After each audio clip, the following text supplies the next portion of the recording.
पहला प्रश्न, प्रार्थना क्या है और क्या प्रार्थना केवल अपने ही लिए है? प्रार्थना बेबूझ घटना है। ध्यान समझा जा सकता है, समझाया जा सकता है।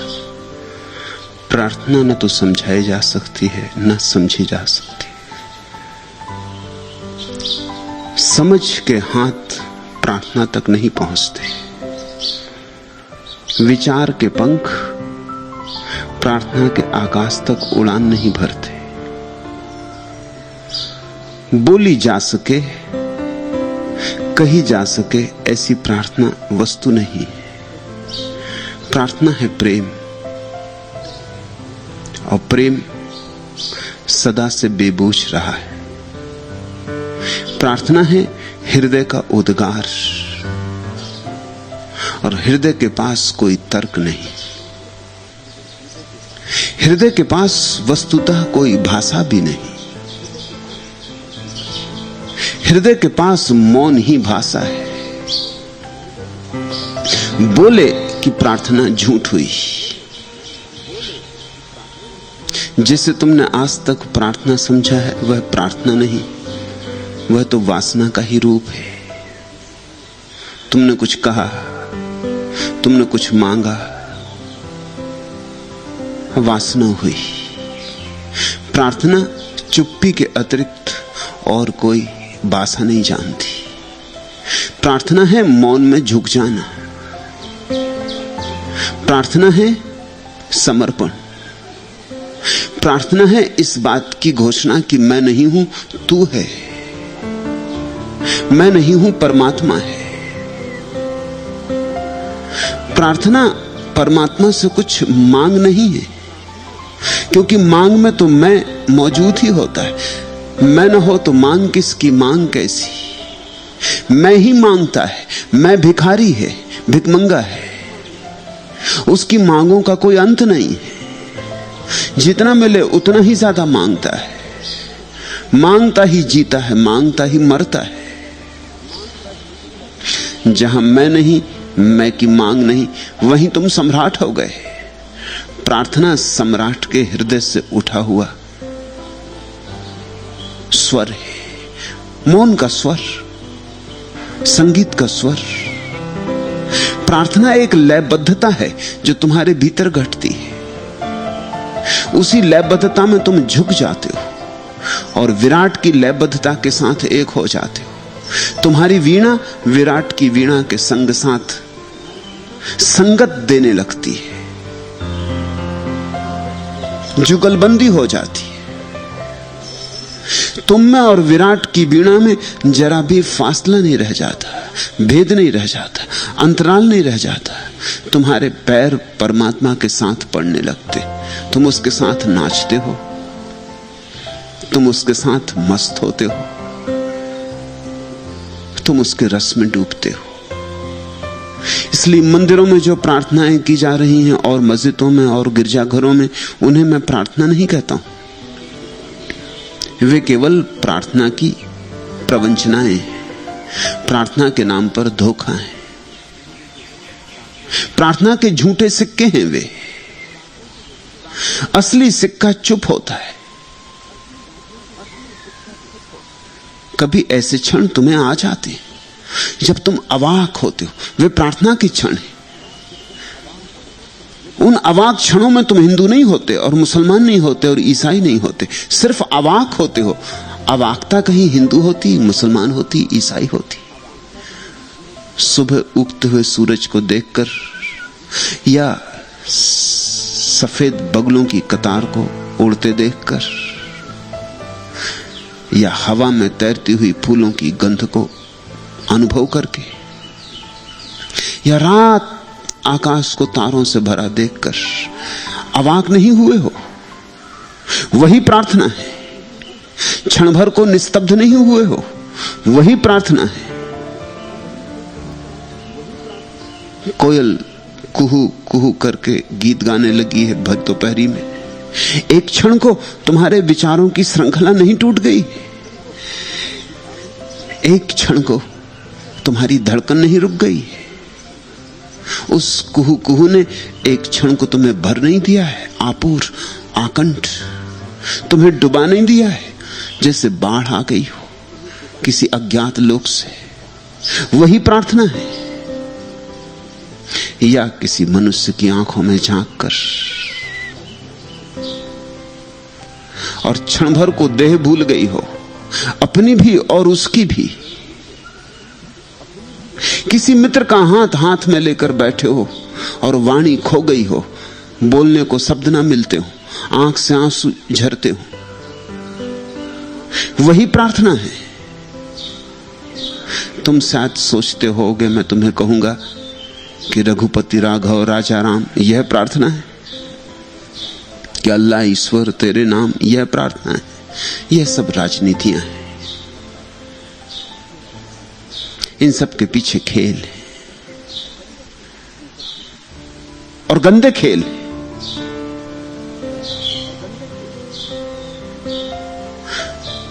मस्जिद उठती अजान और मंदिर से उठते घंटियों का स्वर, ये सब खेल है, क्रियाकांड है। वो पुजारी जो मंदिर में घंटा बजा रहा है, उसके भीतर कुछ भी नहीं बज रहा है। और जिसने मस्जिद में जाके अजान की है, उसके भीतर परमात्मा की कोई स्मृति नहीं, कोई स्मरण नहीं। एक कृत्य दोहरा रहा है, सदियों से दोहराया गया है। संस्कार है उसे दोहराने का, दोहरा लेता है। मूर्ति देखता है, झुक जाता है, क्योंकि बचपन से झुकता रहा है। एक तरह की संस्कारबद्ध गुलामी पैदा हो गई। यह प्रार्थना नहीं। चुप्पी के क्षण, मौन के क्षण, सौंदर्य भावबोध के क्षण, प्रीति की अनुभूति, मैत्री का भाव, तन्मयता, विमुग्धता, इन शब्दों से मैं कहना चाहता हूं कि प्रार्थना क्या है। इन सारे शब्दों में भी पूरी नहीं हो जाती, बस इन शब्दों में थोड़े से इशारे मिलते हैं। तुम जान के चकित होगे, हिब्रू भाषा में प्रार्थना के लिए कोई शब्द नहीं।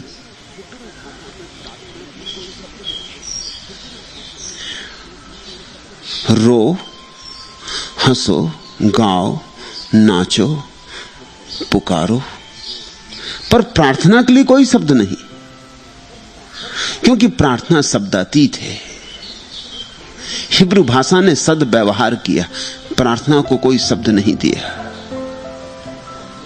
प्रार्थना क्या क्या हो सकती उसकी तरफ इशारे किए। रो, गाओ, नाचो, हंसो, आनंद मग्न हो, पुकारो, झुको, गिरो, असहाय हो जाओ, अवाक हो जाओ, विमुक्त बनो, तन्मय हो जाओ।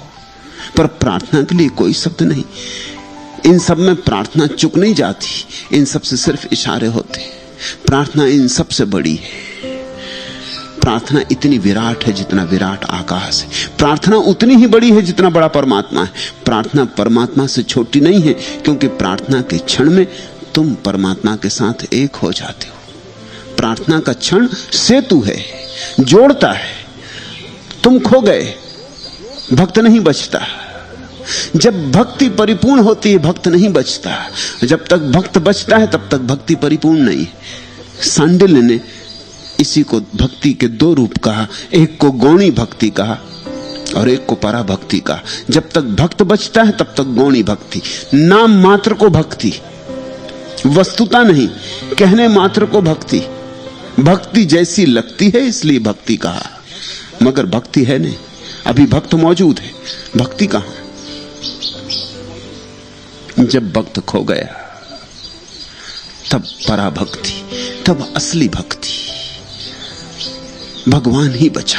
तो प्रार्थना उतनी ही बड़ी है जितना परमात्मा है।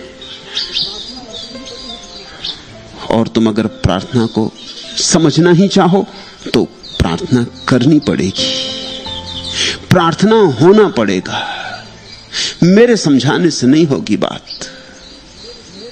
जब भी मन को तरंगित पाओ, और ऐसे क्षण सभी को आते मगर हम चूक जाते हैं। अब प्रार्थना के लिए कोई समय तय मत कर लेना। ऐसा मत कर लेना कि रोज सुबह स्नान करके प्रार्थना करेंगे। जरूरी नहीं कि स्नान के बाद तुम्हारे मन में प्रार्थना की तरंग हो ही।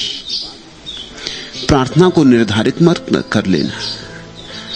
प्रार्थना कब आ जाएगी, कब अचानक बादल फट जाएंगे और आकाश खुलेगा, कोई नहीं जानता। सुबह की, सांझ की, भर दोपहर की, आधी रात। जब भी ऐसा हो जाए कि मन तन में हो, जब भी ऐसा हो जाए कि मन में कोई विचार ना हो, जब भी ऐसा हो जाए कि मन में कोई ऊहापोह ना चलता हो, बवंडर ना उठते हो, आंधियां ना हो, तरंगे ना हो, लहरें ना आती हो, और ऐसे क्षण सबको आते हैं, मैं फिर दोहरा दूं, जब ऐसे क्षण आए तब झुक जाना। तब तुम क्या बोलोगे इसकी बताने की जरूरत नहीं। कुछ बोलने जैसा आ जाए तो बोल लेना, कुछ कहने का मन हो जाए तो कह देना, कोई शब्द भीतर दोहरने लगे तो दोहरा लेना, कोई गीत की कड़ी गूंजने लगे तो गूंज जाने देना, मगर चेष्टा करके मत करना। ऐसा मत करना कि अब राम राम दोहराऊं। उसी दोहराने में मर जाएगी प्रार्थना। प्रार्थना बड़ी कोमल है, तनवंगी है।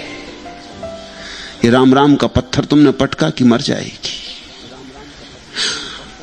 तुम कोशिश मत करना।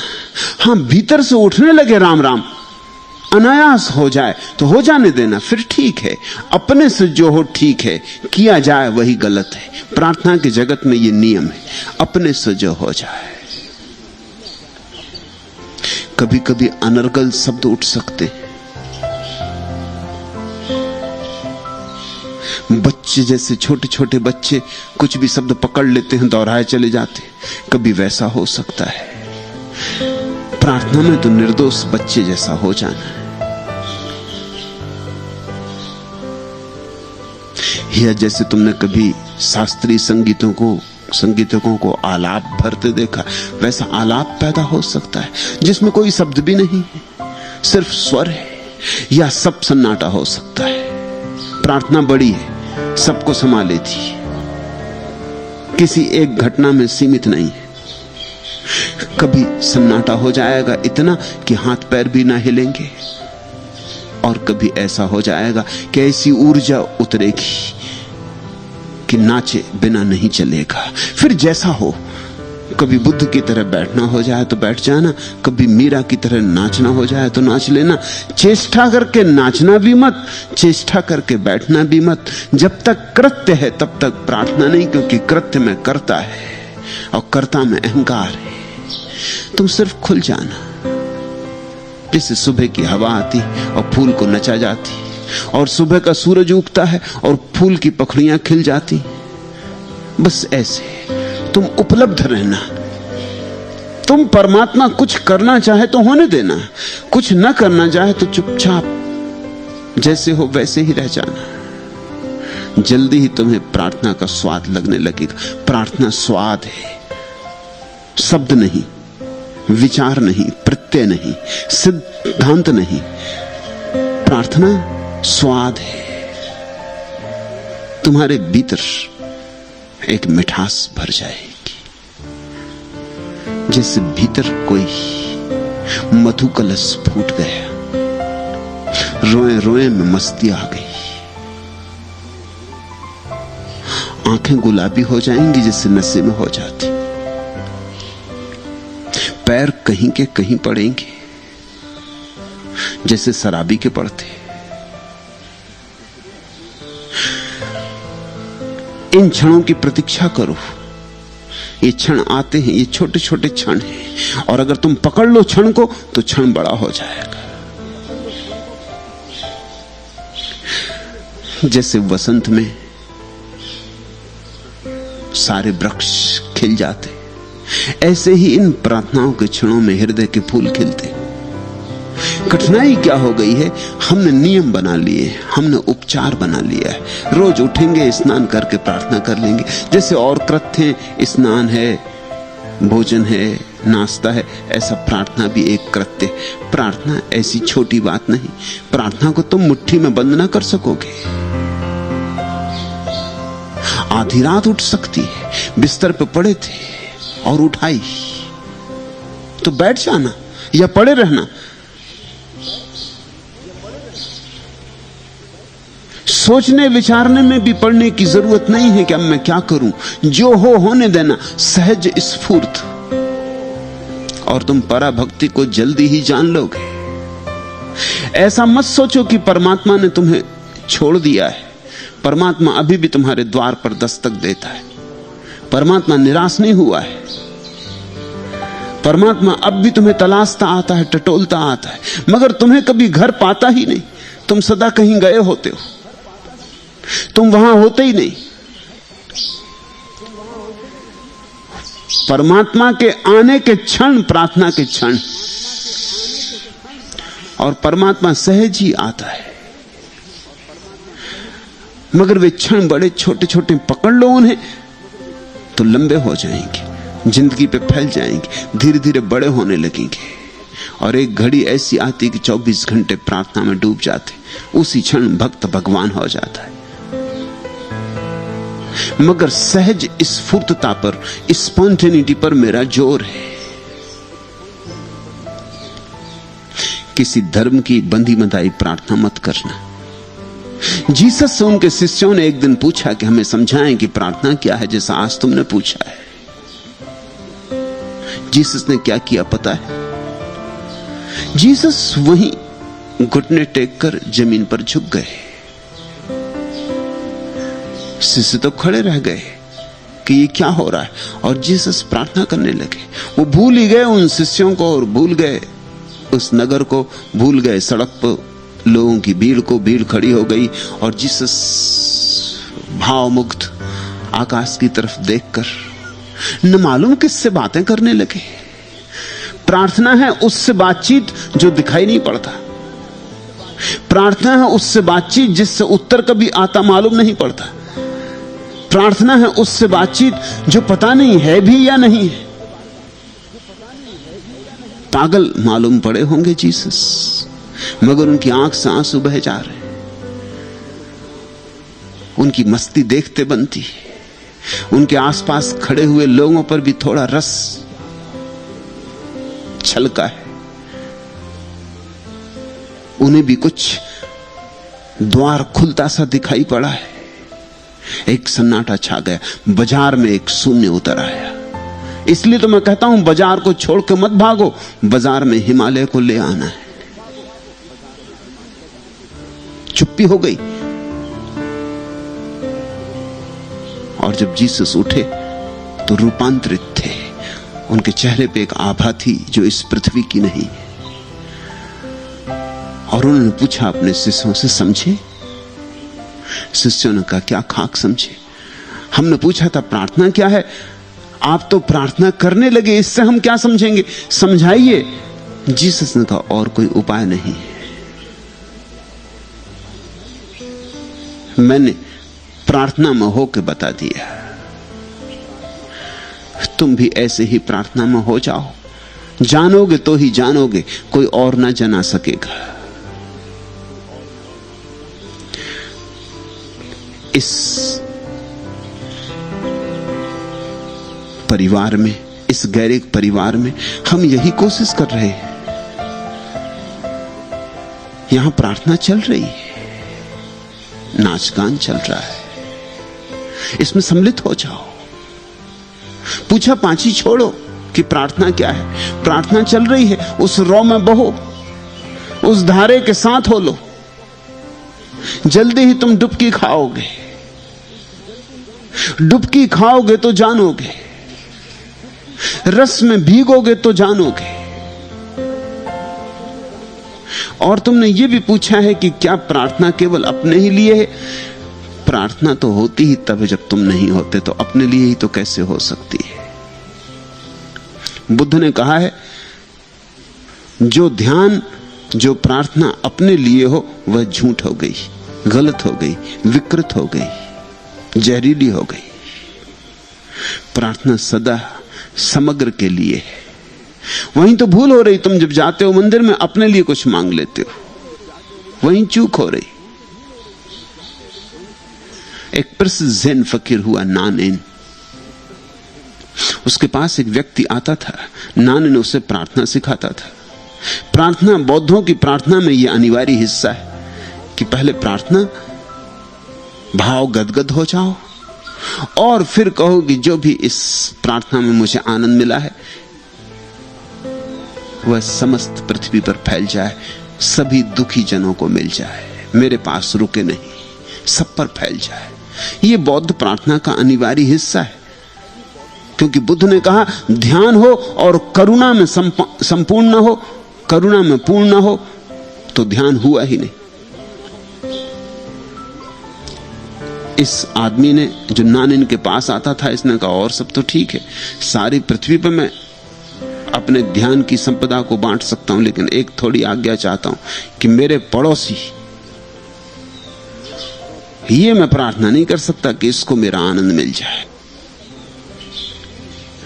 ये पड़ोसी को मैं बर्दाश्त नहीं कर सकता हूं, और मैं प्रार्थना करूं और मेरा आनंद इसको मिले, इसको छोड़ के सारी पृथ्वी को मिल जाए, ये मैं कह सकता हूं। नानेन हंसने लगा, उसने कहा पागल, ये सवाल पृथ्वी का नहीं है, ये सवाल मैं तू को छोड़ने का है। तू प्रार्थना में भी ऐसी कंजूसी करेगा कि इस पड़ोसी को छोड़ के और सबको मिल जाए? तो तू समझा ही नहीं कि प्रार्थना क्या है। प्रार्थना में मैं ही नहीं बचता, इसलिए प्रार्थना केवल अपने लिए ही नहीं हो सकती। सुनो इन शब्दों को, कौन सी रात थी जो अश्क बहाते न कटी, कौन सा दिन गमे फरदा में गुजारा न गया, कब तबस्सुम मेरा अश्कों से संवारा न गया, अब्र रहमत से भी किस्मत की स्याही न छूटी, आसमां चांद सितारों से संवरता ही रहा, धुल सका फिर भी न तारीक खलाओं का गुबार, बन न पाई कोई तस्वीर हसीन और जरकार, नूर हर जर्रे अलम पे बिखरता ही रहा, छीन भी लेता है तू मुझसे अगर गम अपना, तेरे गम के सिवा गमहाए दिगर और भी हैं, मंजरे दर्द अभी मोहताज नजर और भी हैं, इतनी महदूद नहीं मेरे दुखों की दुनिया। अगर तुम्हारा दुख छिन भी जाए, निश्चित छिन जाएगा, प्रार्थना में कभी कोई दुखी हुआ नहीं। प्रार्थना में कहां दुख, जैसे रोशनी में कहां अंधेरा। प्रार्थना में तुम्हारा दुख तो छिन ही जाएगा। उस घड़ी को चूकना मत, उस घड़ी को बांटने की घड़ी समझना। अब एक छलांग और भरना और ये सारे आनंद को बिखेर देना, ये सारी सुवास को बिखेर देना। फूल जब खिलता है तो गंध को बांध के थोड़ी रखता है, फिर गंध बढ़ जाती। वही तो फूल का खिलना है, वही तो उसका सौभाग्य है। और जब आषाढ़ के बादल घिरते तो बरसते, वही उनका सौभाग्य है। खाली हो जाने में ही उनकी पूर्णता है। जब ज्ञान जन्मता है तो ज्ञान बंटता है, जब आनंद जन्मे तो आनंद बटे। हम अलग अलग नहीं हैं, हम संयुक्त हैं, हम सब जुड़े हैं।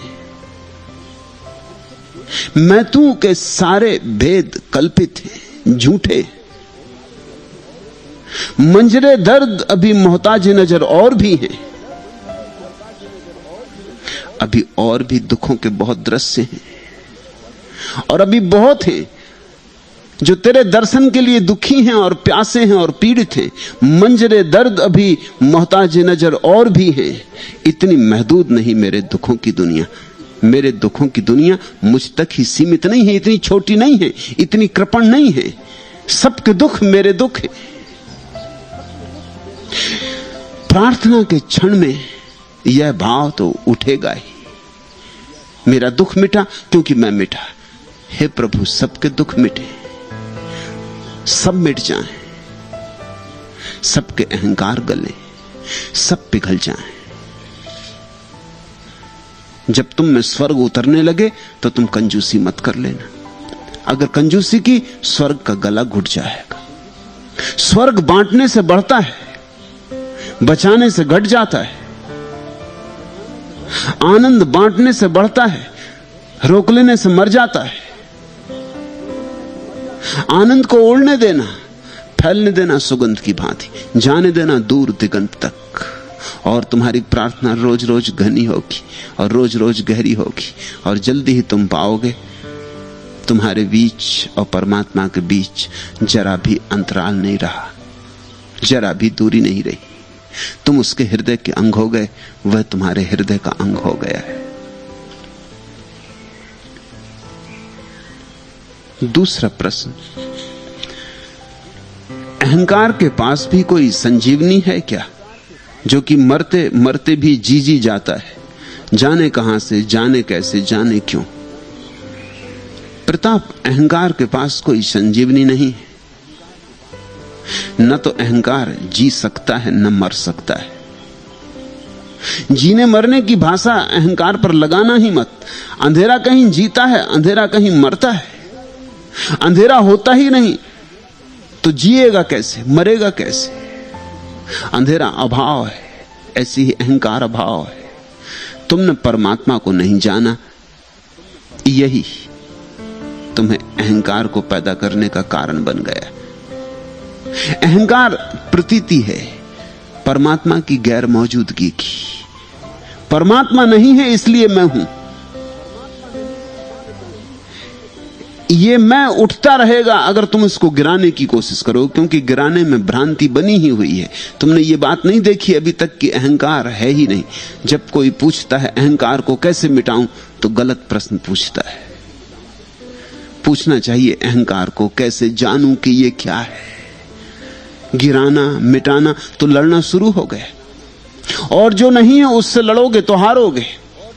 अपनी छाया से कोई लड़ने लगेगा तो जीतेगा क्या कभी। मैंने सुना है एक आदमी अपनी छाया से बहुत डर गया था। रात अंधेरे में चलता होगा, रास्ते के किनारे लैंप पोस्ट के नीचे अपनी छाया देखी, एकांत था, अंधेरा था, बहुत घबरा गया कि कौन मेरा पीछा कर रहा है। भागने लगा, पागल ही रहा होगा जैसे आदमी पागल होते। भागने लगा तो अपने ही पैरों की आवाज पीछे से आती हुई मालूम होने लगी।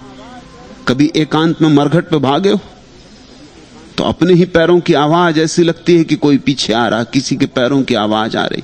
और जब पीछे कोई आ रहा है तो लौट के देखना भी मुश्किल हो गया कि पता नहीं कौन हो, भूत हो कि प्रेत हो कि चोर हो कि हत्यारा हो। और जोर से भागा, प्राण छोड़ के भागा। जितना भागने लगा उतने ही जोर से भीतर पीछे की आवाज भी बढ़ने लगी, कोई पीछा भी करने लगा।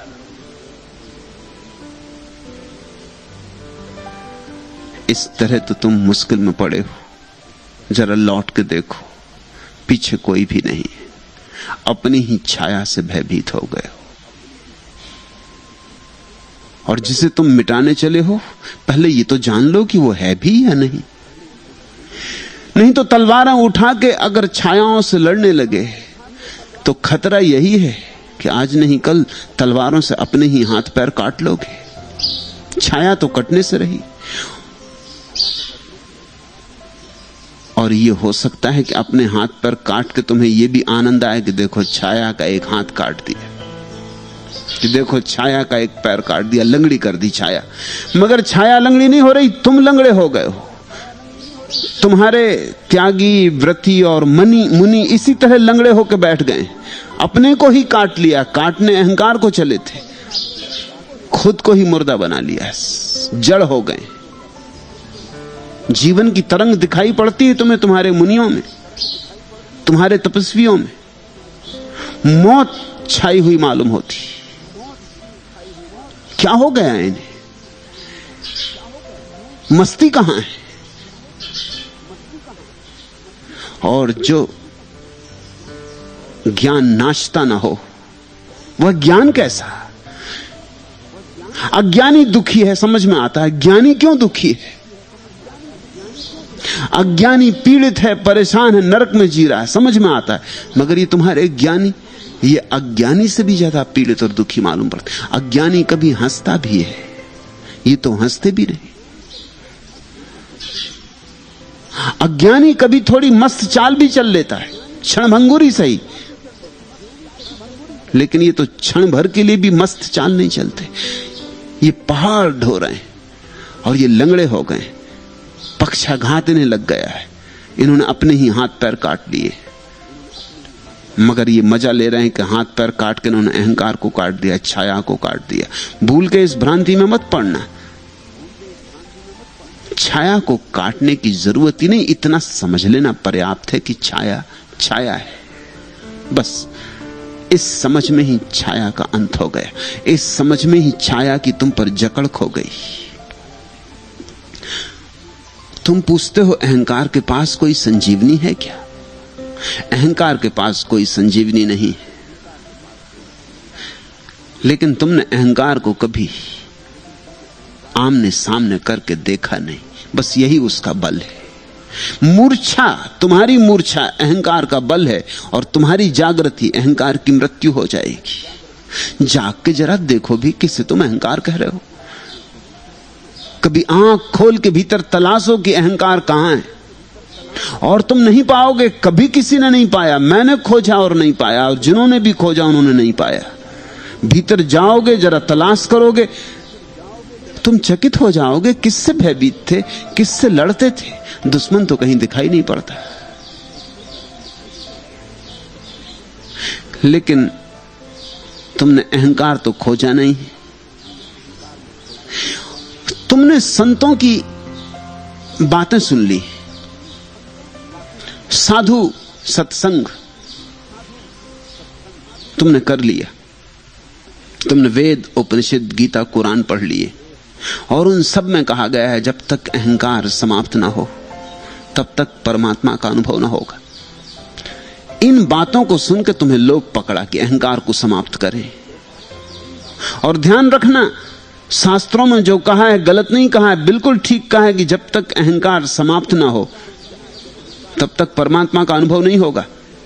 लेकिन तुम जो समझ रहे हो वो नहीं कहा है। ये नहीं कहा है कि अहंकार को काटो, मारो, अहंकार को नष्ट करो तब परमात्मा मिलेगा। इतना ही कहा है कि जानो तो अहंकार समाप्त हो जाता है, जानने में समाप्ति है। दिया जला लो जरा ध्यान का या प्रार्थना का, जरा नाच होने दो, उसी रोशनी में अहंकार नहीं हो जाता है, समाप्त हो जाता है। काटने से नहीं कटता, देखने से कट जाता है। और जहां अहंकार कट गया वहां परमात्मा विराजमान हो जाता है। ठीक कहा है शास्त्रों ने, लेकिन तुम शास्त्रों को समझते वक्त भी तो अपने ढंग से ही समझोगे ना। तुम व्याख्या अपनी ही थोपोगे ना। तुम्हारा शास्त्र तुम्हारे ही भीतर जो पड़ा हुआ है उसकी ही गूंज बन जाता है। तुम्हारा शास्त्र वह नहीं कह पाता जो कहना चाहता है, वही तुम समझ लेते हो जो तुम समझ सकते हो। एक स्कूल में एक शिक्षिका ने एक बच्चे से पूछा,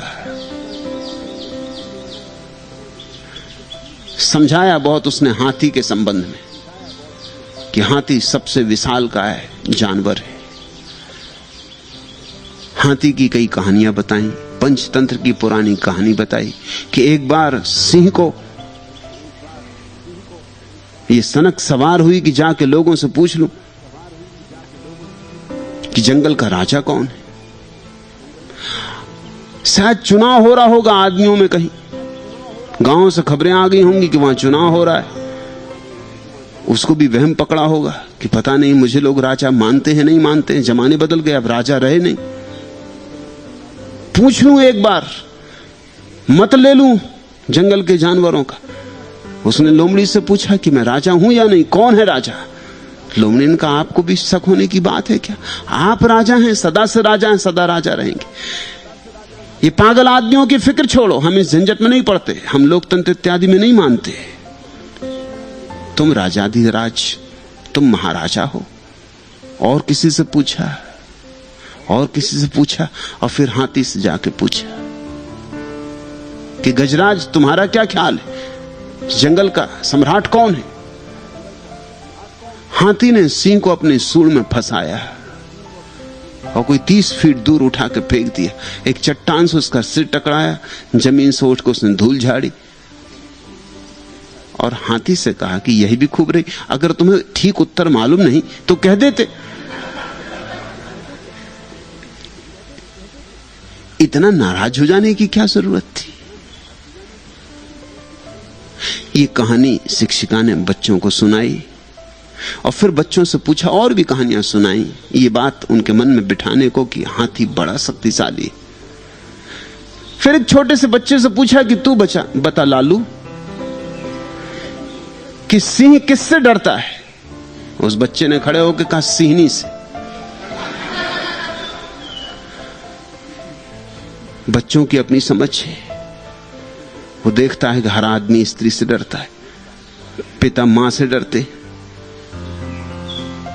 भाई भाभी से डरते, हर आदमी स्त्री से डरता है। उसने अपना एक निष्कर्ष लिया हुआ है कि सिंह और किससे डरेगा। वो सब कहानियां वगैरह जो सुनाई थी हाथी की व्यर्थ गई, उसकी अपनी समझ है, वो अपनी समझ से डगमग नहीं होता। उसने अपना एक निर्णय कर लिया है। तुम जब शास्त्र पढ़ते हो तुम अपनी समझ से डगमग नहीं होते, तुम शास्त्र में अपनी समझ थोप देते हो। और शास्त्र को पढ़ के तुम्हें ज्ञान तो हो ही नहीं सकता। शास्त्र को पढ़ के किसी को ज्ञान हुआ है, लेकिन लोभ होता है, लोभ से झंझट खड़ी हो जाती। शास्त्र में सुना या सदगुरु से सुना, शास्त्रा से सुना कि अहंकार छूट जाए तो परमात्मा मिल जाए। परमात्मा मिलने का लोभ तुम्हारे भीतर पकड़ता है कि किसी तरह परमात्मा पालूं। परमात्मा पाने के लोभ में अब तुम इस कोशिश में लग जाते हो, अहंकार को छोड़ना पड़ेगा। अहंकार कैसे छोड़ूं, कैसे मिटाऊं, कैसे लड़ूं, कैसे झगड़ूं, उपवास करके मार डालूं अहंकार को, घर छोड़ दूं, त्याग करके मार डालूं अहंकार को, क्या करूं? बस उपद्रव शुरू हो गया। समझ तो पैदा नहीं हुई, लोभ ने और नासमझी खड़ी कर दी। अहंकार मिटता है मिटाने से नहीं, देखने से, साक्षात्कार से, बोध से, समझ से। अहंकार को समझो, और समझने के लिए जरूरी है कि तुम अहंकार से भागो भी मत, क्योंकि भागने वाला समझ नहीं सकता। भयभीत आदमी कभी नहीं समझ सकता। जिससे तुम भयभीत हो गए उसे तुम कभी आंख भर के देख भी ना पाओगे। जिससे तुम भयभीत हो उससे तुम आंखें बचाने लगते हो। जिससे तुम डर गए उससे तुम भागने लगते हो, छिपने लगते हो, बचने लगते हो। तो मैं तुमसे यह कहना चाहता हूं कि अहंकार से भागो भी मत, अहंकार को जियो।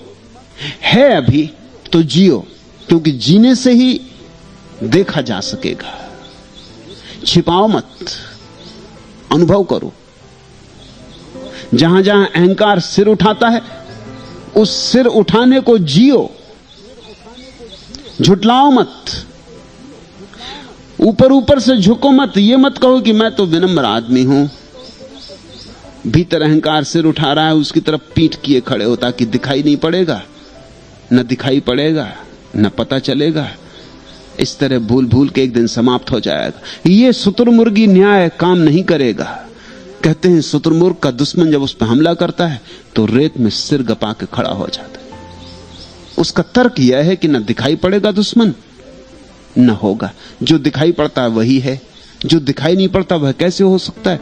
यही तो नास्तिक कहते हैं। वो कहते हैं ईश्वर दिखाई नहीं पड़ता तो होगा कैसे, दिखा दो तो मान लें। उनका तर्क भी शुतुरमुर्ग का तर्क है। शुतुरमुर्ग सिर को रेत में गड़ा लिया है, अब वो कहता है कि दिखाई ही नहीं पड़ता दुश्मन तो हो ही नहीं सकता। लेकिन दिखाई पड़ने से होने की कोई अनिवार्यता नहीं है। तुमने आंख बंद कर ली इसलिए दिखाई नहीं पड़ता है। जिनको तुम विनम्र कहते हो, निरअहंकारी कहते हो, साधु कहते हो, अक्सर ऐसे ही लोग हैं जिन्होंने शुतुरमुर्ग की तरह रेत में सिर गड़ा लिया है। मैं तुमसे ये नहीं कहूंगा शुतुरमुर्ग होने से बचना। शुतुरमुर्ग काफी हैं इस समाज में, इस देश में तो बहुत। इस देश में तो शुतुरमुर्ग इस तरह फैल गए हैं कि हर जगह उन्होंने अड्डा जमा लिया है। वो हमेशा हाथ जोड़े खड़े, हमेशा झुके खड़े, और भीतर भयंकर अहंकार की ज्वाला जल रही। इनसे बचना और ऐसे बनने से बचना। मैं तुमसे कहता हूं, अहंकार को जियो। अहंकार पीड़ा लाएगा, शुभ है, क्योंकि पीड़ा से ही कोई जागता है। अहंकार तुम्हें जलाएगा, शुभ है, दग्ध करेगा, शुभ है। अहंकार तुम्हारे भीतर घाव बनाएगा, शुभ है, क्योंकि यही सारे घाव, ये सारी पीड़ाएं, ये सारे नरक झेल झेल के ही एक दिन तुम्हें अहंकार की समझ आएगी कि अहंकार है क्या। उस समझ में ही अहंकार तिरोहित हो जाता है। व्योम पर छाया हुआ तमतोम, हे हिमहंस तू जाता कहां है। नील नीलम नभ निमंत्रण दे किसी को, तो करे इनकार कैसे। आंख जिनके हो न उनको चांद सूरज की किरण से प्यार कैसे। ठीक है दिल पास रखता हूं, समझता हूं सभी कुछ आज, लेकिन व्योम पर छाया हुआ तमतोम, हे हिमहंस तू जाता कहां है। आसमानी स्वप्न ललचाते उसे हैं, भूमि जिसकी जन्म गोदी। आग से खिलवाड़ करने को तरसता ही सदा है जल विनोदी। और फिर डैने मिले इनको थका, तोड़ा चाहे जला, बेदिए कीमत यहां, वरदान कोई मुफ्त में पाता कहां है। व्योम पर छाया हुआ तमतोम, हे हिमहंस तू जाता कहां है ठहर तब तक फलक पर जब तलक है जोर बाजू का सलामत। बिजलियों की हर लहर जैसे जमी की ओर गिरने की अलामत। दग्ध पर की दग्ध स्वर की कद्र केवल एक धरती जानती है। लाख आकर्षित किसी को भी करे आकाश अपनाता कहां है। व्योम पर छाया हुआ तमतोम, हे हिमहंस तू जाता कहां है। अहंकार से मुक्त होने के लिए पहले अहंकार को जी लेना जरूरी है। अहंकार को फैलाने दो डैने, खोलने दो पंख, उड़ने दो आकाश में। अहंकार को अपनी यात्रा कर लेने दो, धन की, पद की, सब तरह की। जल्दी ना करो। अहंकार जो करना चाहता है उसे करने दो। उसी करने में ही तो तुम अहंकार को पहचानोगे, उसी करने में ही तो अहंकार से तुम्हारी समझ का नाता जुड़ेगा। आसमानी स्वप्न ललचाते उसे हैं, भूमि जिसकी जन्म गोदी। चुनौतियां हैं। हम जमीन पर जन्मे, आकाश का निमंत्रण और चुनौती हमें मिलती है। हम वही तो पाना चाहते हैं जो हम नहीं। यही तो सारा संसार है। हम वही पाना चाहते हैं जो हम नहीं, और हम पा केवल वही सकते हैं जो हम हैं। यही तो उपद्रव है। यही तो सारा गणित है। जो हमारा नहीं है उसे हम पाना चाहते हैं, और उसे हम कभी पा ना सकेंगे। जो हमारा है वह मिला ही हुआ है, उसे पाने की कोई जरूरत नहीं है। मगर जो हमारा नहीं है और उसे पाने की आकांक्षा है अभी, उसके पीछे दौड़ना होगा। दौड़ना होगा और गिरना होगा, फिर उठना होगा और दौड़ना होगा। दौड़ दौड़ के गिरना होगा। हर बार आशा करनी होगी, हर बार विश्वास से भरना होगा। बहुत बार चोट खा खा कर एक दिन ये बोध जगेगा। चोट पर चोट, चोट पर चोट, एक दिन ये बोध पैदा होगा तुम्हारे भीतर कि जो मेरा नहीं है वह मेरा कभी नहीं हो सकेगा। वह हो ही नहीं सकता। वह प्रकृति का नियम नहीं। तो अब मैं उसकी तरफ मुड़ूं जो मेरा है। उसी दिन अंतर यात्रा शुरू होती, उसी दिन सन्यास। व्योम पर छाया हुआ तमतोम, हे हिमहंस तू जाता कहां है। नील नीलम नभ निमंत्रण दे किसी को, तो करे इनकार कैसे। आंख जिनके हो न उनको चांद सूरज की किरण से प्यार कैसे। ठीक है दिल पास रखता हूं, समझता हूं सभी कुछ आज, लेकिन व्योम पर छाया हुआ तम तुम हे हिमहंस तू जाता कहां है। लेकिन जितना अंधेरा छाया होता आकाश में उतनी ही चुनौती, जितना शिखर ऊंचा होता उतनी चुनौती, जितना पाना मुश्किल होता उतनी चुनौती। समझ लेना इस तर्क को। अहंकार असंभव में उत्सुक होता है, संभव में नहीं। संभव में अहंकार को रस ही नहीं होता। पूना की छोटी सी पहाड़ी, उस पर चढ़ जाओ, इसमें अहंकार को कोई रस नहीं। उस पर जाकर तिरंगा झंडा गड़ा दो, कोई अखबार वगैरह में तुम्हारी खबर न छपेगी। ये भला हो सकता है कि कोई जो सुबह सुबह घूमने चले आए हो पहाड़ी पे, वो पुलिस में खबर करें कि अग्नि का दिमाग खराब हो गया। एवरेस्ट पर चढ़ के अगर झंडा गड़ाओ तो तुम जगत विख्यात हो जाते हो। और एवरेस्ट में और हिमालय की छोटे से टीले में फर्क गुण का नहीं है, केवल परिमाण का है। ये जरा छोटा है, वो जरा बड़ा है। लेकिन हिमालय के एवरेस्ट शिखर पर झंडा गाड़ देता जब कोई आदमी, हिलेरी या तेंजिंग, सारे जगत में ख्याति हो जाती, इतिहास में नाम ठहर जाता है। और मजा यह कि वहां कुछ और पाने को नहीं, बस झंडे गाड़ने की जगह, वहां ज्यादा जगह भी नहीं, वहां रुकने का भी कुछ नहीं, पाने का भी कुछ नहीं। लेकिन फिर मामला क्या है? हिलरी से किसी ने पूछा जब वो एवरेस्ट शिखर की विजय करके लौटा कि वहां था क्या पाने का, आप इतने परेशान क्यों हुए? उसने कहा परेशान, एवरेस्ट की मौजूदगी बेचैनी का कारण थी। मनुष्य ने उसको भी जीत लिया, हमने एवरेस्ट को भी हरा दिया। पाया क्या? पाने का कोई सवाल ही नहीं है। इतना ही काफी था कि एवरेस्ट है और अनजीता पड़ा है, इसको जीतना ही होगा। अहंकार असंभव में रस लेता है, जो नहीं हो सकता। और क्या नहीं हो सकता? इस दुनिया में सबसे असंभव बात एक है, वह है पद से तृप्ति, धन से तृप्ति। न कभी हुई है, न कभी हो सकती।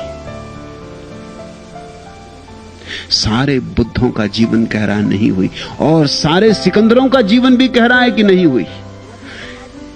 साधु असाधु सब एक बात में सहमत है कि धन से और पद से किसी की तृप्ति नहीं हुई। बाहर की यात्रा से कभी कोई शांत नहीं हुआ, आनंदित नहीं हुआ। बाहर की यात्रा का कोई अंत ही नहीं।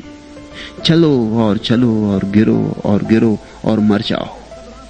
बाहर के सब रास्ते कब्र पर समाप्त होते। अमृत तक बाहर का कोई रास्ता नहीं जाता। अमृत तुम्हारे भीतर मौजूद है, लेकिन जो मौजूद है उसमें रस नहीं। अहंकार का मजा ही यह है कि जो मेरे पास नहीं वो पाके रहूं। तुमने देखा नहीं, तुम एक कार खरीद लेते हो, जब तक नहीं थी तब तक उसके सपने देखे, विचार किया। जब रास्ते पे गुजरती दिख जाती थी, एक बिजली कौन जाती थी, तड़फ जाते थे। फिर तुम्हारे पोर्च में आके खड़ी हो गई। एक आध दिन झाड़ा पहुंचा, एक आध दिन उसके आसपास बड़ी शान से घूमे, बाजार गए। फिर 2-4 दिन में सब शांत हो गई, बात खत्म हो गई। रस ही असल में कार में नहीं था, रस था जो तुम्हारे पास नहीं। अब तुम्हारे पास है तो रस कैसे हो सकता है? तुमने देखा नहीं कि जिस स्त्री के प्रेम में तुम पड़ जाते हो, उसे पाने में जितनी कठिनाई लग जाए उतनी प्रेम बढ़ता जाता है। मजनू को अगर लैला मिल गई होती तो मजनू का नाम भी तुमको पता नहीं होता। वो तो लैला नहीं मिली। यही मजनू की कहानी का सारा सार है। और बहुत संभव है कि लैला मिल गई होती तो तलाक भी हुआ होता। कहानियां बड़े अजीब ढंग से चलती, असली कहानियों का ढंग और है। नहीं मिली तो मजनू रोते ही रहा, तड़फते ही रहा, जंगलों जंगलों पहाड़ों, लैला लैला पुकारता रहा। तुमने किसी पति को ऐसा करते देखा है?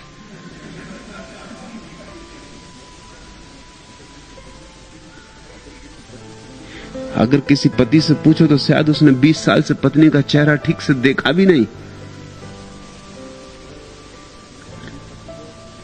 तुम भी पति हो, तुम भी पत्नी हो, कभी आंख बंद करके अपने पति या अपनी पत्नी का चेहरा याद करने की कोशिश करना, तो मुश्किल में पड़ जाओ।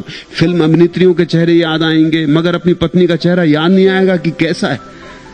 अगर जरा ज्यादा गौर से देखा तो जो थोड़ी धुंधली धुंधली सी याद आती थी वो भी खो जाएगी।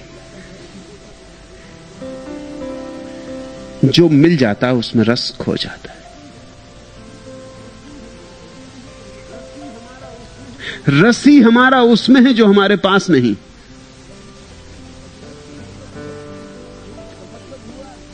इसका मतलब हुआ कि अहंकार तो कभी भी तुम्हें कहीं भी आनंदित नहीं होने देगा। उसका रस ही उसमें है जो तुम्हारे पास नहीं, और वही दुख है। अहंकार का रस ही तुम्हारे जीवन का दुख है। आसमानी स्वप्न ललचाते उसे हैं, भूमि जिसकी जन्म गोदी। भूमि को कौन देखता, उस पर तो हम पैदा हुए, चलते रहते, भूल ही जाते। आकाश की तरफ हम देखते, आकाश में हमारा दिल भरमाता है। आंख से खिलवाड़ करने को तरसता ही सदा है जल विनोदी। जो पानी में पैदा हुआ है वो आंख से खिलवाड़ करने का रस रखता है। यही अहंकार है। तुम जो नहीं हो वह होने की आकांक्षा अहंकार है, और यह हो नहीं सकता, इसलिए अहंकार विषाद में ले जाता है। जिस दिन विषाद का अनुभव कर करके तुम सजग हो जाओगे और ये आकांक्षा व्यर्थ हो जाएगी, इसका तुम मूल सूत्र देख लोगे, उस दिन कुछ करना नहीं पड़ेगा अहंकार मिटाने को। बात खत्म हो गई। उस दृष्टि में ही रूपांतरण है। और फिर डैने मिले, इनको थका तोड़ा चाहे जला, बे दिए कीमत यहां वरदान कोई मुफ्त में पाता कहां है। व्योम पर छाया हुआ तमतोम, हे हिमहंस तू जाता कहां है। स्मरण रखो, बे दिए कीमत यहां वरदान कोई मुफ्त में पाता कहां है। और यही अड़चन हो जाती। उपनिषद पढ़ लेते हो, छोड़ो अहंकार। बाइबल पढ़ लेते हो, छोड़ो अहंकार। मुझे सुन लेते हो, छोड़ो अहंकार। और तुम सोचते तो छोड़ ही देना, मगर वो छूटता नहीं। क्यों? बे दिए कीमत यहां वरदान कोई मुफ्त में पाता कहां है। तुमने अभी कीमत नहीं चुकाई, अभी अहंकार की पीड़ा ही तुमने नहीं भोगी, अभी अहंकार का जहर तुमने नहीं पिया, अभी अहंकार ने तुम्हें इतना नहीं सता दिया है कि तुम छोड़ सको। इसलिए प्रताप, तुम दबा दबू के बैठ जाते हो, सरका दिया जरा, कपड़े में छिपा दिया जरा, फिर अहंकार निकल आता है। अहंकार के पास कोई संजीवनी नहीं है। सिर्फ तुम्हारा अनुभव अभी अहंकार का कच्चा है, अपरिपक्व है। ठहर तब तक फलक पर जब तलक है जोर बाजू का सलामत। तुम देखते हो कितने ही बड़े डैने हों और कितने ही बलशाली पंख हों, आकाश पर कितनी देर रुक सकोगे? है ठहर तब तक फलक पर जब तलक है जोर बाजू का सलामत। जल्दी ही थकोगे, थकोगे और गिरोगे। जोर बाजू का सीमित है। तुम देखते हो पदों पर लोग रुक जाते हैं थोड़ी देर तक, जब तक जोर बाजू का सलामत। फिर जरा सुस्त हुए, ढीले हुए कि किसी ने टांग खींची, क्योंकि दूसरे भी मौजूद हैं जो पूरे वक्त उत्सुक हैं कि वो सिंहासन पर बैठे। तुमने एक मजा देखा, राजनीति में दुश्मन तो दुश्मन होते हैं, मित्र भी दुश्मन होते हैं। धर्म में मित्र तो मित्र होते ही हैं, दुश्मन भी मित्र होते, और राजनीति में ठीक उल्टा है।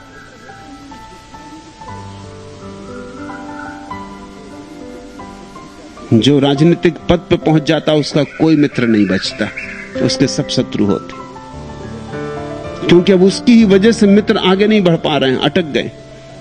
वो जब तक सिंहासन पे बैठा है तब तक वो अटके हुए। वो सब प्रार्थना कर रहे हैं कि प्रभु अब इनको उठाओ, कब बहुत देर हुई जा रही, कब इनको राजघाट पहुंचाओ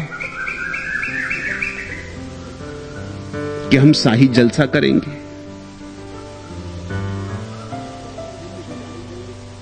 सैन्य विदाई देंगे, सब करेंगे, मगर जल्दी करो।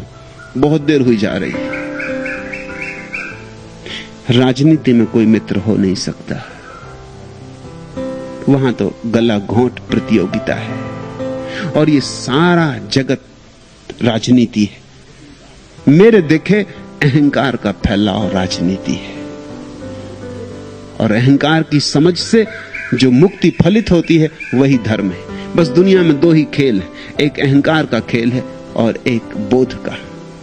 अहंकार का खेल राजनीति है, बोध का खेल धर्म है।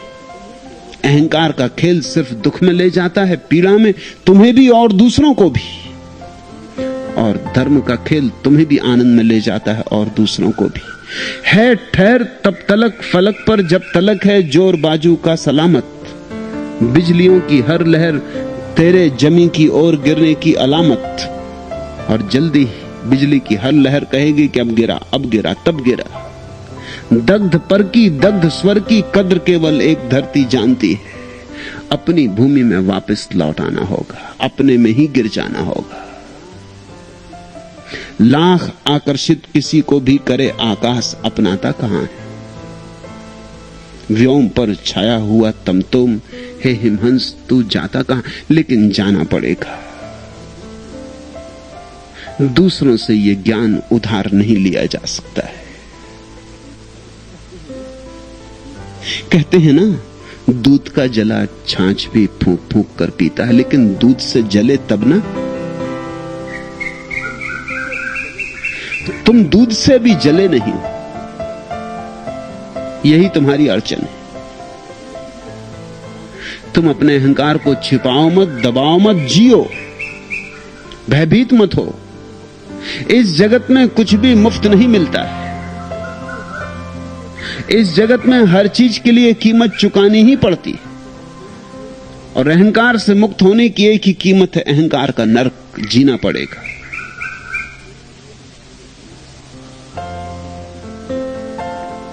और तब तुम अचानक पाओगे कि न कोई संजीवनी है अहंकार के पास, न कोई जीवन ऊर्जा है, अहंकार है ही नहीं।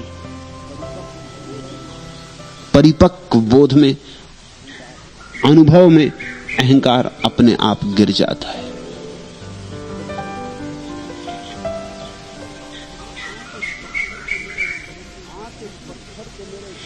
आके पत्थर तो मेरे सहन में दो चार गिरे, जितने उस पेड़ के फल थे पसे दीवार गिरे।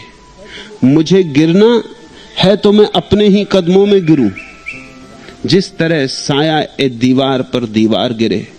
तीरगी छोड़ गए दिल में उजाले के खतूत, ये सितारे मेरे घर टूट के बेकार गिरे। देखकर अपने दरोबाम लरज जाता हूं, मेरे हम साये में जब भी कोई दीवार गिरे। वक्त की डोर खुदा जाने कहां से टूटे, किस घड़ी सर पे ये लटकी हुई तलवार गिरे। क्या कहूं दीदाए तर यह तो मेरा चेहरा है, संग कट जाते हैं बारिश की जहां धार गिरे। हाथ आया नहीं कुछ रात की दलदल के सिवा, हाय किस मोड़ पे ख्वाबों के परस्तार गिरे। अहंकार में चलो, चलना पड़ेगा, यद्यपि हाथ कुछ नहीं आएगा, वही हाथ आना है। अहंकार में चल के जब तुम पाते हो हाथ कुछ नहीं आया, तो एक बात कम से कम हाथ आ गई, एक अनुभव हाथ आ गया कि अहंकार की यात्रा व्यर्थ है।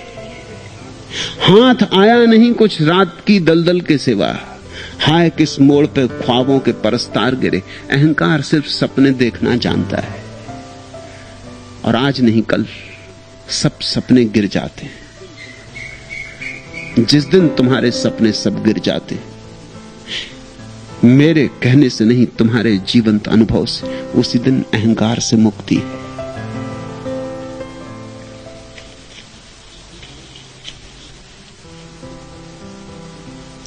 तीसरा प्रश्न, भगवान, विदा की इस पूर्व संध्या में काठमांडू के एक मित्र डॉक्टर दुर्गा प्रसाद भंडारी, अंग्रेजी विभाग अध्यक्ष TU की बहुत याद आती।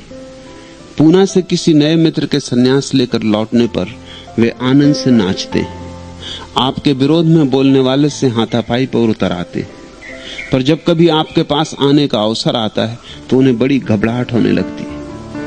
उसी प्रकार शिवपुरी बाबा के कुछ शिष्य भी आपके प्रेम दीवाने, पर उनकी ऐसी मान्यता है कि उनके आपके पास आकर संन्यास लेने से अपने पूर्व गुरु के प्रति अवज्ञा होगी।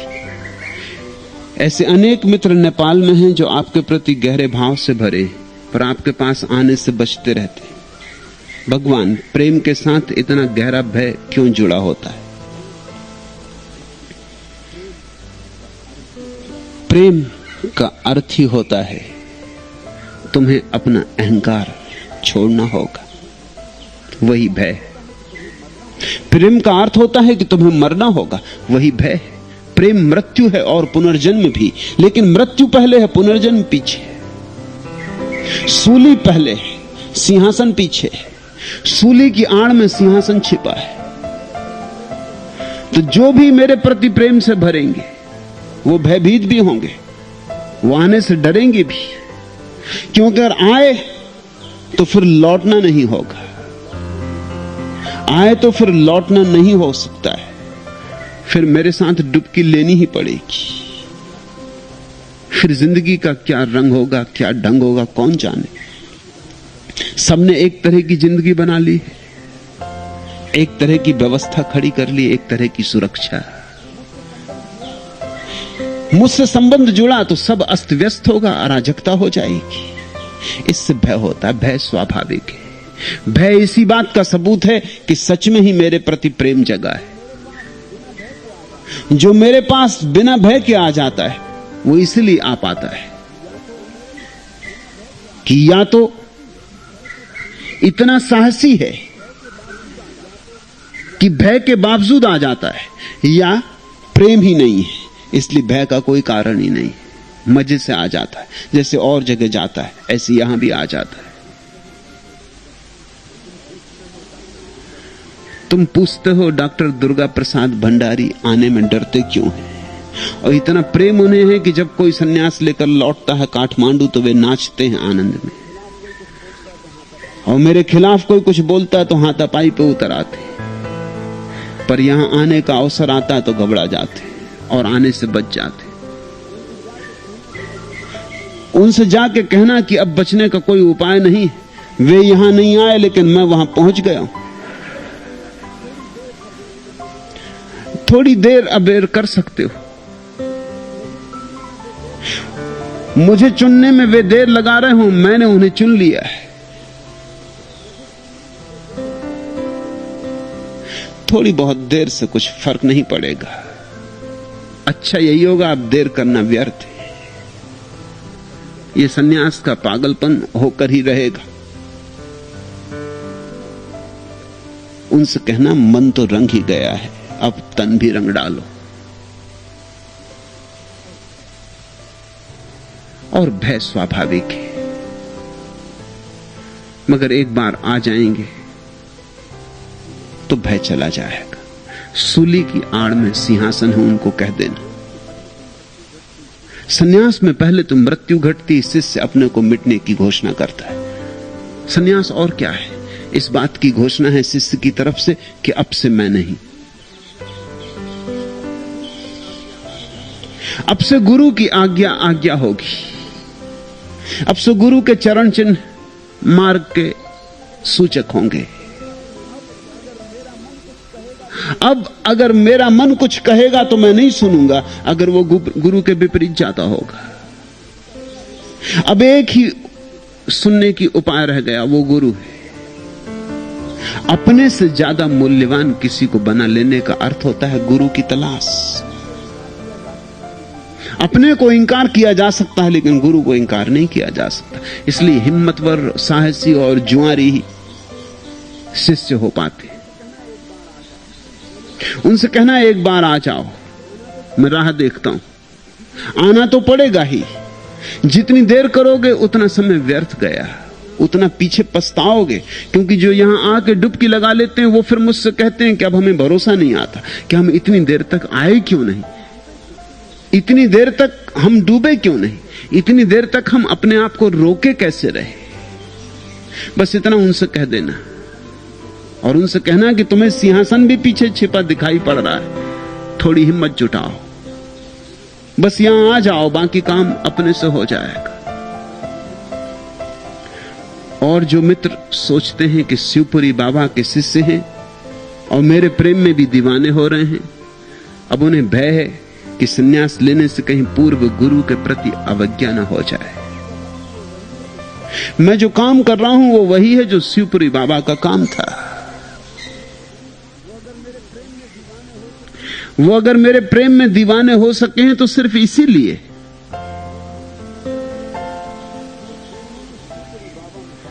कि जो उन्होंने शिवपुरी बाबा में पाया था वो फिर उन्हें मुझ में दिखाई पड़ा है। किसी भी सद्गुरु का काम किसी अन्य सद्गुरु के विपरीत नहीं है, असद्गुरुओं के विपरीत है, सद्गुरुओं के विपरीत नहीं है। शिवपुरी बाबा से मेरा लगाव है। इस सदी के वो उन थोड़े से लोगों में एक थे जिन्होंने पाया। तो उनको कहना कि वो मुझ में शिवपुरी बाबा को ही पाएंगे, जरा भी चिंता ना करें, अवज्ञा नहीं होगी। अगर वे ना आए तो अवज्ञा होगी। थोड़ा पहचाने, थोड़ा खोजें। उनके गुरु प्रसन्न होंगे जहां भी होंगे। संभावना तो यही है कि शिवपुरी बाबा ने ही उनके भीतर इशारा किया होगा। यहां बहुत लोग हैं जो इस तरह के इशारे से आए। गुरजीएफ के बहुत से शिष्य यहां आए, वो गुरजीएफ के इशारे से आ रहे हैं।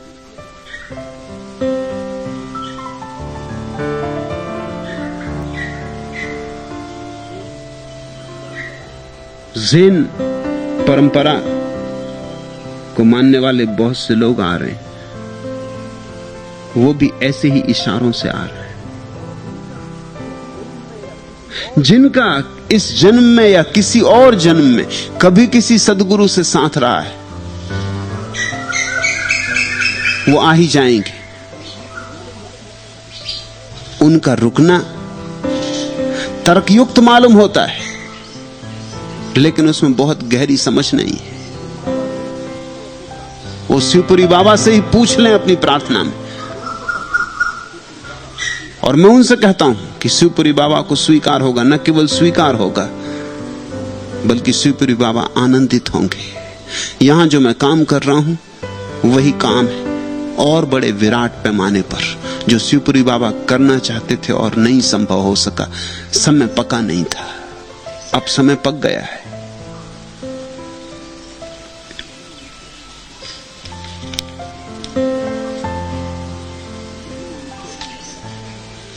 कहना उनसे कि मुझसे जो प्रेम लग रहा है वो सूचक है। पड़ता है पांव ठीक जो तारीख राह में, ए चश्म रोशनी ये किसी नक्शे पाकी है।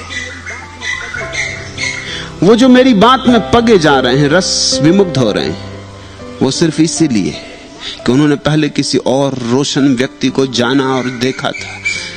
नेपाल का धन्य भाग था कि शिवपुरी बाबा वहां रहे। अभी लोग जिंदा हैं नेपाल में जो शिवपुरी बाबा के चरणों में बैठे। अगर उन्हें मुझसे रस लगा जा रहा है तो उसका और कोई कारण नहीं। जो उन्होंने शिवपुरी बाबा में पाया था उसकी भनक फिर उन्हें सुनाई पड़ी, फिर वही वीणा छेड़ी गई।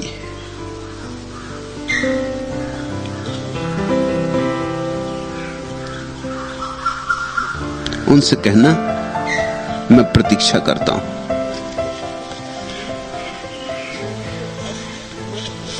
कहना उनसे अब हेमंत अंत नीराया, लौट न आतू गगन बिहारी।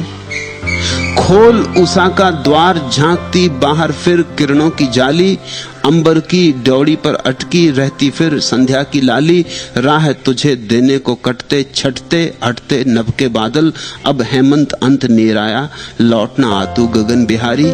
जिन सुनी सूखी साखों में होता तू दिन एक गया था। मुझको था मालूम कि उनको मिलने को पहराव नया था। नई नई कोमल कोपल से लदी खड़ी हैं तरुमालाएं। फूट कहीं से पड़ने को है सहसा कोयल की किलकारी। अब हेमंत अंत नीराया, लौट ना तू गगन बिहारी। हिम की चादर फाड़ उभरती, धरती फिर से तिनकों वाली, करती है अभिसार कुसुम के रंगों से मधुबन की डाली। जलज निकलकर जल के तल पर जो रहे हैं बाट किसी की, कानों में कुछ भेद भरी सी कह जाती है बात बहारी। अब हेमंत अंत निराया, लौट ना तू गगन बिहारी। नीड़ तैयार हो गया है और जिन्हें भी इस नीड़ में निवास करना हो वे आ जाएं और देर ना करें।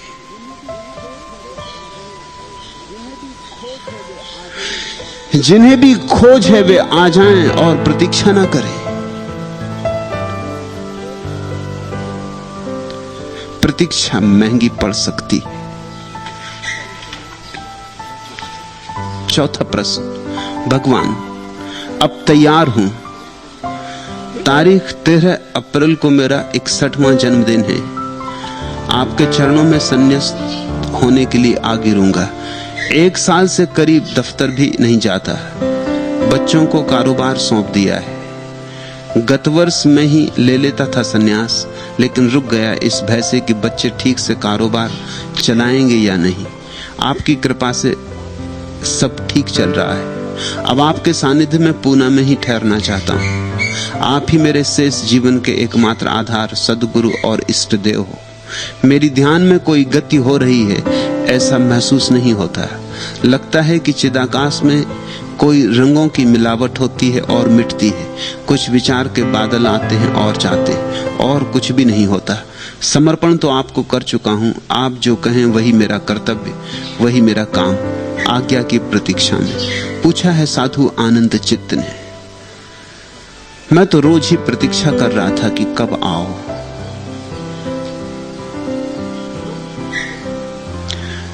ध्यान की गति की चिंता ना करो। संन्यास के होते ही अपूर्व गति होगी। संन्यास में जो बात बाधा थी वही बात ध्यान में भी बाधा थी। उसमें भेद नहीं है। वही चिंता कि बच्चे संभाल पाएंगे कारोबार या नहीं, बच्चे घर द्वार संभाल पाएंगे या नहीं। वही चिंता संन्यास में बाधा थी, वही चिंता ध्यान में भी बाधा थी। ध्यान और संन्यास भिन्न भिन्न थोड़ी। संन्यास बाहर का ध्यान है, ध्यान भीतर का संन्यास है। वो एक ही सिक्के के दो पहलू हैं। जिस दिन तुम संन्यास में डूबोगे उसी दिन ध्यान में गति शुरू हो जाएगी। संन्यास की तैयारी इस बात की सूचना है कि अब इस जगत की चिंताओं में और पड़े रहने की आकांक्षा नहीं रही। समय आ गया, समय बहुत देर से आया हुआ है। तुम ही देर कर रहे थे। फिक्र ना लो। और मन में ये जो रंगों की मिलावट होती मालूम होती है, और मन में ये जो विचार के बादल आते जाते हैं, इनके केवल साक्षी बन जाना है। इन्हें सिर्फ देखना है और जानना है कि मैं इनसे पृथक हूं, इनसे अन्य हूं। जो व्यक्ति विचारों से अपने को अन्य जान लेगा वो एक दिन परमात्मा से अपने को अनन्य जान लेगा। विचार से अपने को अन्य जानना परमात्मा से अनन्य जानने का उपाय है। इन रंगों में खोना मत। कभी कभी रंग बड़े सुहावने भी हो सकते, कभी कभी बड़े प्यारे भी हो सकते, कभी बड़े मनमोहक। और ऐसी मूर्ताएं प्रचलित हैं लोगों में कि शायद ये सब रंग और रोशनियां बड़े आध्यात्मिक अनुभव हैं। इनमें कुछ आध्यात्मिक नहीं, ये सब मानसिक जगत के खेल हैं। ये सब सपने हैं जिनका कोई मूल्य नहीं है। इनमें उलझना मत। इनमें कोई उलझे तो इनके रंग निखरते जाते और मीठी मीठी अनुभूतियां होने लगेंगी और सुंदर दृश्य खुलने लगेंगे। उनमें खो मत जाना। दृष्टा की याद करो। कोई दृश्य काम का नहीं है। बाहर के दृश्य व्यर्थ हैं, भीतर के दृश्य व्यर्थ हैं। बाहर के अनुभव व्यर्थ हैं, भीतर के अनुभव व्यर्थ हैं। मैं तुमसे कहना चाहता हूं, आध्यात्मिक अनुभव जैसी कोई चीज होती ही नहीं। सब अनुभव सांसारिक है। अध्यात्म का अर्थ ही है अनुभव के पार आ गए। अध्यात्म का अर्थ यह है कि अब अनुभव में रस नहीं रहा। अब तो जो अनुभव जिसको हो रहा है उस दृष्टा में ही रस है।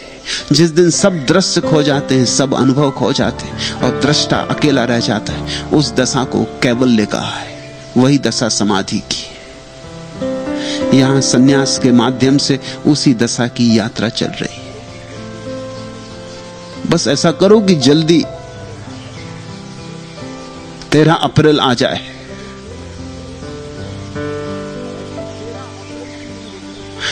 ऐसे 13 अप्रैल के लिए भी रुकने की कोई जरूरत नहीं। हम कुछ ना कुछ बहाने खोज के टालते रहते। आज का दिन उतना ही शुभ है जितना 13 अप्रैल का होगा। अब और 15 दिन क्यों सरकाते हो? और फिर किसको पता है 15 दिन में क्या हो जाए। जब शुभ करने की आकांक्षा हो तो क्षण भर मत टालना, और जब अशुभ करने की आकांक्षा हो तो जितना टाल सको टालना। लेकिन हम ऐसा करते नहीं, इससे उल्टा ही करते। क्रोध होता है तो हम अभी करते, प्रेम होता है तो हम कहते हैं कल। किसी को गाली देनी हो तो हम अभी दे देते, और किसी से क्षमा मांगनी हो तो हम कहते हैं विचार करेंगे। बुरा करना हो तो रुकना, क्योंकि जिस चीज को भी करने के लिए तुम रुक जाओगे शायद होगी ही नहीं। जैसे जैसे समय बीतेगा वैसे वैसे उसका प्रभाव कम होता जाएगा। शुभ को करना हो तो तत्क्षण कर लेना, क्योंकि कौन जाने रुकने से उसका प्रभाव कम हो जाए। अभी आनंद चित्त यहां आए हुए एक भाव रंग में डूब गए, अब घर लौटेंगे। अब वो कहते हैं कि आपकी कृपा से सब ठीक चल रहा है। मेरी कृपा का कोई हाथ नहीं है, क्योंकि मैं किसी का कारोबार नहीं चलाता हूं। अब 15 दिन में कारोबार ठीक ना चले, कुछ अड़चन आ जाए, कोई बैंक का दिवाला निकल जाए,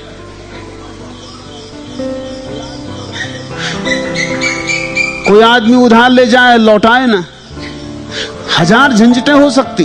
अब तुम मुझ पर छोड़ रहे हो। इन झंझटों से मैं तुम्हें निकालना चाहता हूं, तुम मुझे इन झंझटों में खींचना चाहते हो।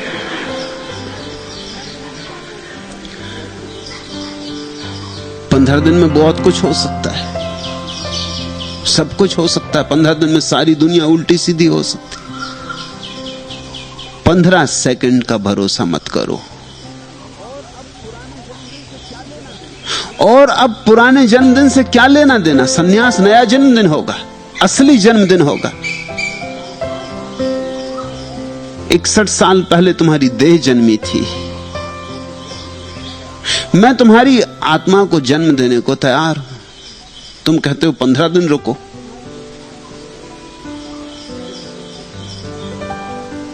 शुभ को जब भी करने का भाव आ जाए तत्क्षण कर लेना।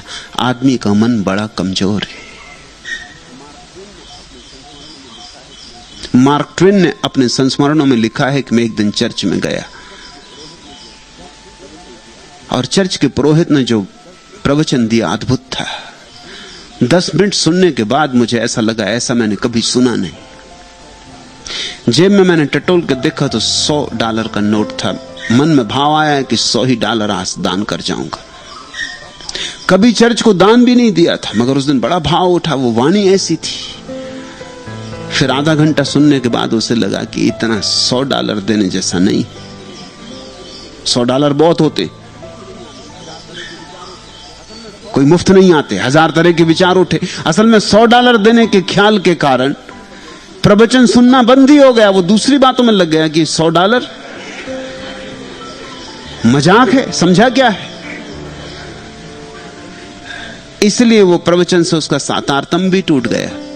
आधे में उसने सोचा कि नहीं 100 बहुत, $10 से काम चल जाएगा। थोड़ी निश्चिंता आई, थोड़ी हल्की सांस ली। मगर फिर और 10 मिनट सुना। उसने सोचा कि $10, सप्ताह भर मेहनत करो तब $10 मिलते। और ये आदमी करी क्या रहा? लफ्फाजी कर रहा है। शब्द और है क्या? जरा गौर से देखा कि आदमी है भी कुछ दिखाई नहीं पड़ा।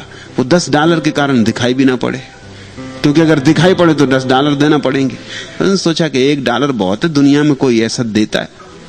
यहां इतने लोग बैठे, $1 भी कोई पूरा नहीं देगा, कोई 8 आने देगा, कोई 4 आने देगा, इस तरह लोग देंगे। चर्च की थाली जब फिरती तो कौन पूरा सिक्का देता है? एक से काम चल जाएगा, तब जरा चित्त और निश्चिंत हुआ। लेकिन जो चित्त 100 से 10 पे लाया, 10 से 1 पे लाया, वो इतनी जल्दी राजी तो नहीं हो जाता।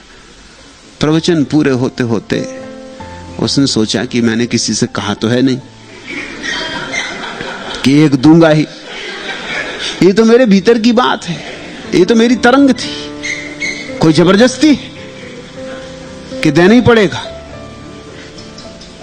और तब उसने कहा कि नहीं देंगे, कुछ देने की आवश्यकता नहीं है, ये मुफ्तखोर, ये चर्च और ये सब शोषण है। बड़ी बातें आने लगी ख्याल में कि सब शोषण है। मार्क्स ने कहा है कि धर्म अफीम का नशा है, और जितने नास्तिकों के वचन मालूम थे सब उसने दोहरा लिए। वो $1 की वजह से दोहराने पड़े, नहीं तो $1 हाथ से जाता है। और तब उसने अपने संस्मरण में लिखा है कि मैं प्रवचन पहले पूरा होने के पहले ही उठ आया, क्योंकि मुझे ये डर लगा कि जब तक थाली मेरे सामने आएगी कहीं मैं उसमें से कुछ उठा ना लूं, कि बहती गंगा हाथ धो लो।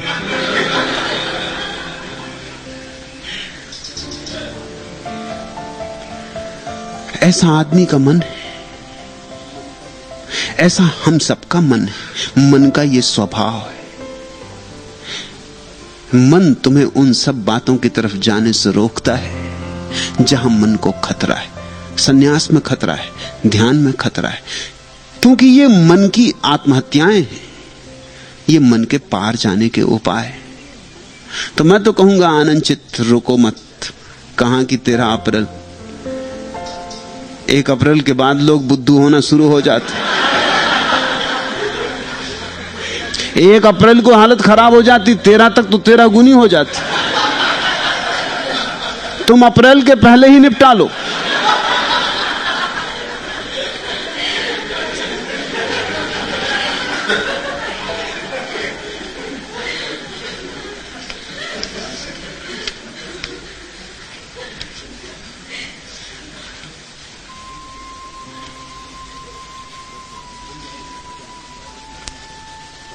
अंतिम प्रश्न, भगवान क्या इस प्यास का कभी अंत होगा जिसने मुझे दीवाना बना दिया है, जिसने प्राणों को सूल की भांति छेद दिया है, प्रतिक्षण जो एक ज्वाला की भांति सीने में धधकती रहती है।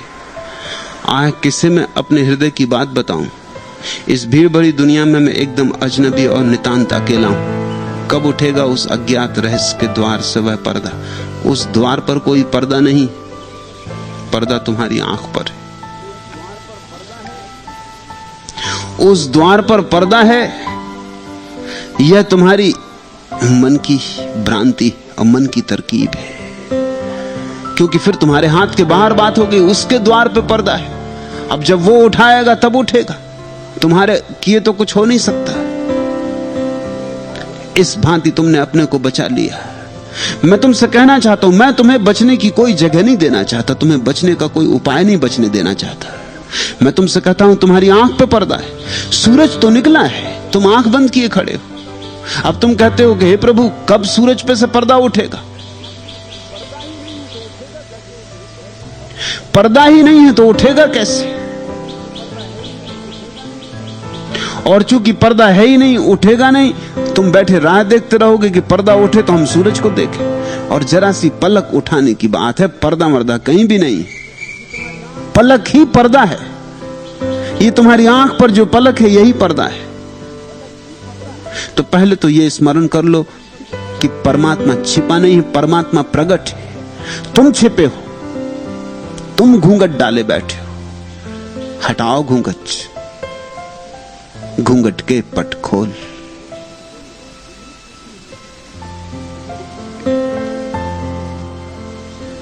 कल मैं एक कवि की पंक्तियां पढ़ रहा था, वहां पर्दे को जुम्बिस तक नहीं है, यहां पहलू में दिल बस थर्रा रहा, थर्राते रहो। वहां कोई पर्दा ही नहीं, जुम्बिस कहां से होगी? पर्दा हमारी आंख पर है। परमात्मा मौजूद है, उसने तुम्हें घेरा है इस वक्त सब तरफ से। ये पक्षियों के गीत सुनते हो, इसमें उसी ने पुकारा है। ये वृक्षों का सन्नाटा सुनते हो, इसमें वही चुप होके खड़ा है। ये सूरज की किरणें देखते हो, ये तुम्हारे पास बैठे हुए इतने शांत आनंद मग्न लोग देखते हो, इसमें वही बैठा है। सब तरफ वही है, पर्दा आंख पर है, और पर्दा कुछ बड़ा नहीं, 2 पलकों का है। जरा आंख खोलो। तुम पूछते हो क्या इस प्यास का कभी अंत होगा? जब तक तुम न मिटोगे तब तक नहीं अंत होगा। भक्त न मिटे तब तक प्यास का अंत नहीं। भक्त मिटे कि बस प्यास का भी अंत हो गया। भक्त मिटा कि तृप्ति, भक्त मिटा कि भगवान, पराभक्ति। तुम अगर चाहो कि मैं बना रहूं और परमात्मा को जान लूं तो अंत कभी भी होने वाला नहीं। आज तक किसी मनुष्य ने अपने को बचा के परमात्मा को नहीं जाना है, अपने को गंवा के जानना होता है। यही कीमत है जो चुकानी पड़ती है। हालांकि समझदारी हमारी कहती कि अपने को बचा के जानने का कोई तरकीब हो तो अच्छा रहे, खुद भी बच जाएं, उसे भी जान लें। हम दोनों हाथ लड्डू चाहते हैं,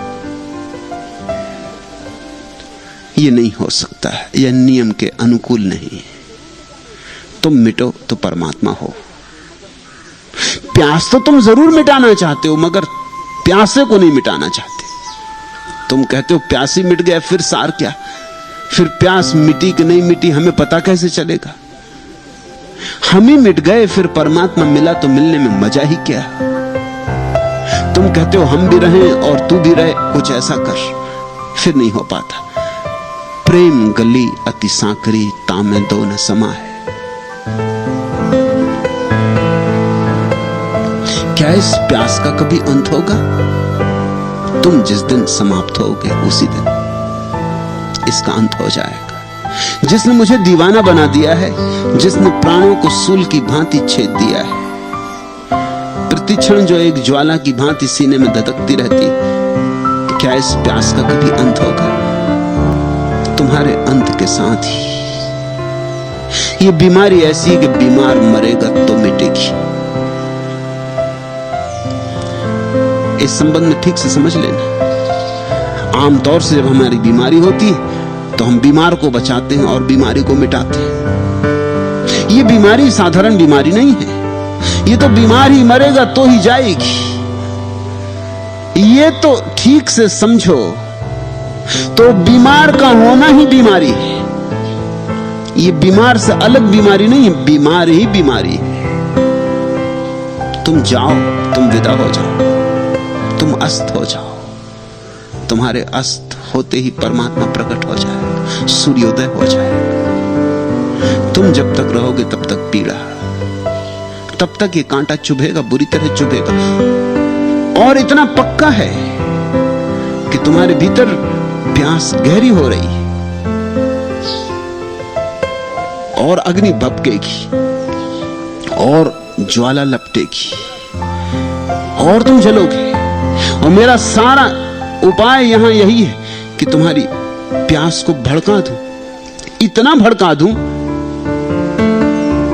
कि प्यास में प्यासा डूब जाए और समाप्त हो जाए। तुम्हारी आग को इतना भड़का दूं, तुम्हारे विरह की अग्नि को ऐसा जला दूं कि विरही उसी अग्नि में जल जाए और राख हो जाए। तुम्हारी राख पर ही परमात्मा का मंदिर उठता है।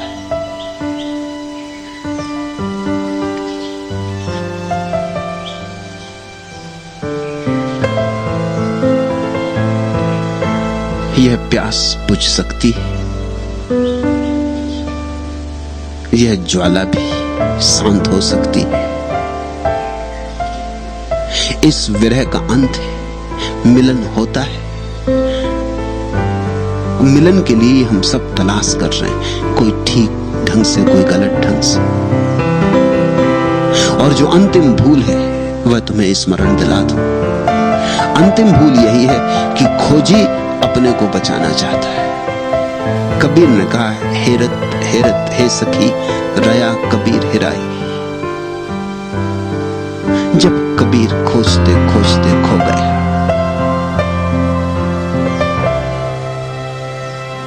बूंद समानी समुद्र में सोकत हेरी जाए, फिर बूंद सागर में गिर गई। अब उसे वापस कहां पाया जा सकता है?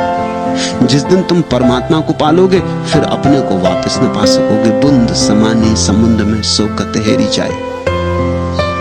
इतना ही नहीं, कबीर ने बाद में इस वचन में थोड़ा सुधार भी किया जो बहुत अपूर्व है। बाद में उन्होंने इसमें सुधार किया, हेरत हेरत हे सखी रहा कबीर हिराई, समुद्र समाना बूंद में सोकत हेरी जाए। पहले तो ऐसा ही लगता है कि बूंद सागर में गिर गई, अब कैसे खोजा जाए, मगर उससे भी बड़ी घटना बाद में पता चलती कि सागर बूंद में गिर गया। अब तो और मुश्किल हो गई, विराट क्षुद्र में समा गया, सागर बूंद में समा गया। अब तो खोजने की कोई जगह न रही। सच तो यह है कि न तो बूंद सागर में गिरती है और न सागर बूंद में गिरता है, दोनों एक दूसरे में गिर जाते। न तो सागर बचता फिर न बूंद बचती, कुछ बचता है जो अगोचर है, अदृश्य है, अवक्तव्य है, अव्याख्य है। उसी अव्याख्य की जिज्ञासा में हम गए, उसी अगोचर की, उसी अदृश्य की हमने तलाश की। एक तलाश पूरी हुई, एक बौद्धिक तलाश। अब दूसरी तलाश तुम शुरू करो, अस्तित्वगत। वहां मिटना होगा, जलना होगा, समाप्त होना होगा। मरने को जो राजी, बस धर्म उन्हीं का है। मिटने को जो राजी हैं, परमात्मा उन्हीं को मिलता है। अथा तो भक्ति जिज्ञासा। आज इतना है।